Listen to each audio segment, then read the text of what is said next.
Hi everyone. We will going to discuss today's article of Devdutt Patnaik. We all know him. He is known for his versions of Gita.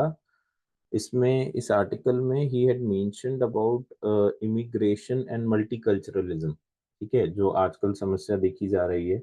Recent episodes में आपने देखा होगा कि असम के जो chief minister हैं हेमंत बिस्वा, उन्होंने कहा है कि I will not let my seat to the मियाँ मुस्लिम्स.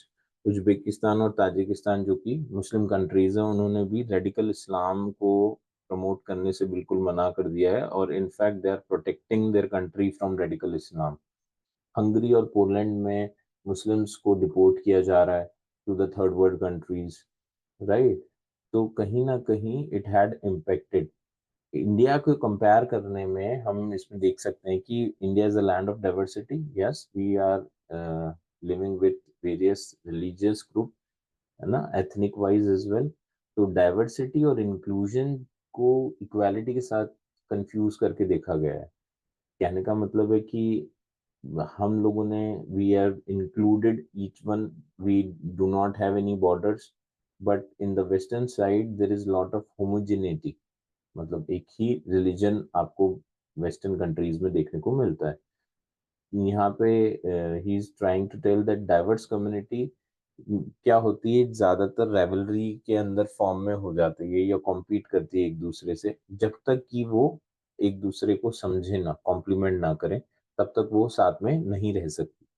इमिग्रेशंस का एक बड़ा मसला ये है कि जो लोग बाहर से आते हैं, है ना, they are being welcome by those countries. क्यों इनवाइट करते हैं इमिग्रेंट्स को? ताकि वो वहां जाकर के कुछ और जॉब्स करें जो कि वहाँ के लोग करना पसंद नहीं करते हो. जैसे कि low paying type of jobs हैं, मीनियल वर्क हैं. इसीलिए इमिग्रेंट्स को people do allow to live in their home countries.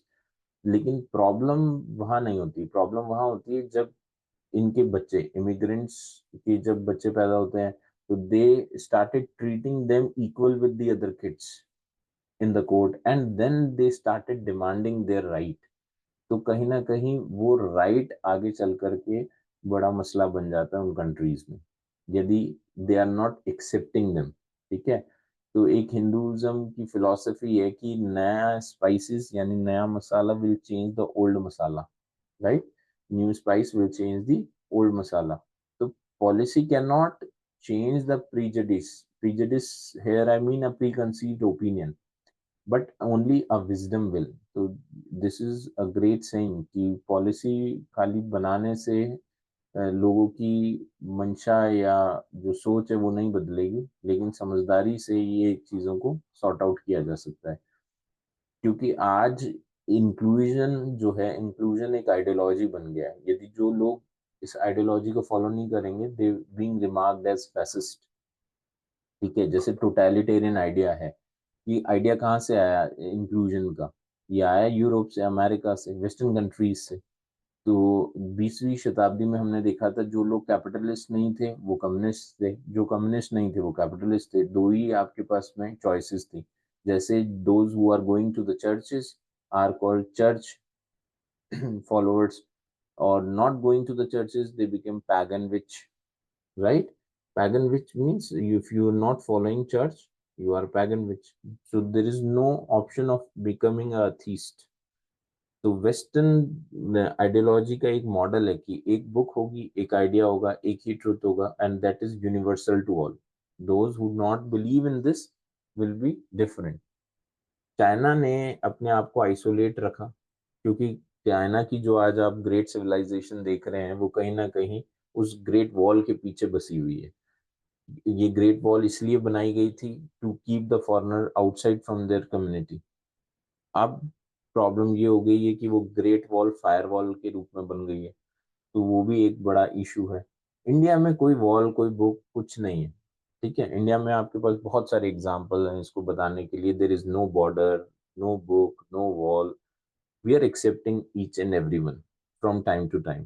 जैसे कि आपने देखा होगा बुद्धिज्म के अंदर भी डिफरेंट स्कूल्स हैं. जैसे निकाय है, महायान है, तांत्रिक बुद्धिज्म है.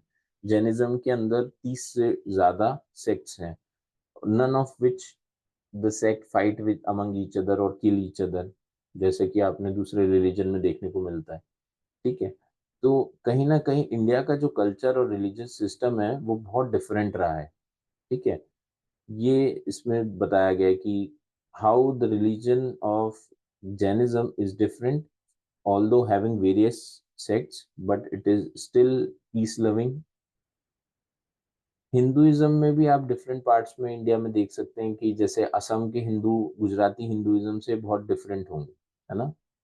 और पहले के टाइम में जो हिंदू के लीडर थे, they were not Brahmins all the time, but they were also landowners, tribes, accountant, warriors, ये भी लीडर्स हुआ करते थे, though belonging to different profession। So this different form of Hinduism were connected through trade route, fairs, gathering, people exchange ideas। तो कहीं ना कहीं it helped India's geography to unite and create a common theme across the country, right? So later on Brahmins ने क्या किया, those who Brahmins who were serving the kings and emperor, they tried to unify the local gods into a common cosmic order। ज्यादातर सारे, जैसे बुद्ध भी आगे चल के विष्णु के 10वें अवतार में या 8वें अवतार में सम्मिलित हो गए। ठीक है ना। ये एक फिलॉसफी डेवलप हो गई कि आने वाले टाइम में जो भी जिस भी रिलीजन को फॉलो करता था, all together combined together form one formless god, that is supreme soul. This is how the social network proceeds. तो कहीं ना कहीं ये एक सोशल फ्रेमवर्क क्रिएट किया गया, different categories that control ritual, land, market and services. ठीक है। However not all the communities had the same status, some had more wealth, some had more power, कुछ लोग अनटचेबल्स भी रहे थे। It shows that inequality do exist in ancient time. ठीक है। जैसे कि राजपूत महिलाएं मुगल हाउस होल्ड का हिस्सा बनी, लेकिन राजपूती सिस्टम में अभी भी सोशल सेपरेशन स्टिल मेंटेन्ड है। रोटी बेटी वाला कंसेप्ट मॉडल जो लेकर आए थे, उसके अंदर भी स्ट्रिक्टनेस है, स्ट्रिक्टनेस के साथ साथ कहीं चैलेंजेस भी हैं। जैसे कि सबसे पहले जो कम्युनिटी इंडिया में आई थी वो कौन सी कम्युनिटी थी? वो पारसी कम्युनिटी थी, राइट। और पारसी कम्युनिटी की एक कहावत ये है कि यहाँ आकर राजा से जब इन्होंने रिक्वेस्ट की कि हम आपके यहाँ शरण लेना चाहते हैं, तो राजा ने बोला नहीं। उनको फेयर था कि आप यदि यहाँ आकर के बसेंगे तो कहीं ना कहीं हमारी कम्युनिटी की जो एथनिक आइडेंटिटी है वो कहीं ना कहीं खो जाएगी, या आगे चल के आप हमें कन्वर्ट कर देंगे। तो इन्होंने कहा कि हम वैसे ही हैं, जैसे मान लीजिए एक मटके में दूध भरा हुआ है, तो हम इस दूध में जैसे शक्कर घुल जाती है, वैसे ही आपके साथ हम इंटरमिक्स हो जाएंगे और आपको पता ही नहीं चलेगा, उल्टा हम आपके अंदर मिठास भर देंगे। तो इस तरह की आइडियोलॉजी के साथ में Parsi community started living for the first time in India. तो इंडिया का जो कल्चर है वो एक तरीके से एग्जाम्पल है अभी की वेस्टर्न लिबरल कंट्रीज के लिए, right. So this is the best way that diversity in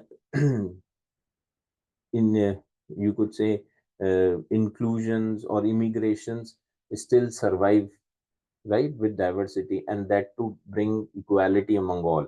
तो इंडिया का जो रिलीजन है बाहर के कल्चर के कंपैरेटिवली काफी रोल मॉडल साबित हो सकता है आने वाले टाइम के लिए। ये एक आर्टिकल था। That is all for today. Thank you very much.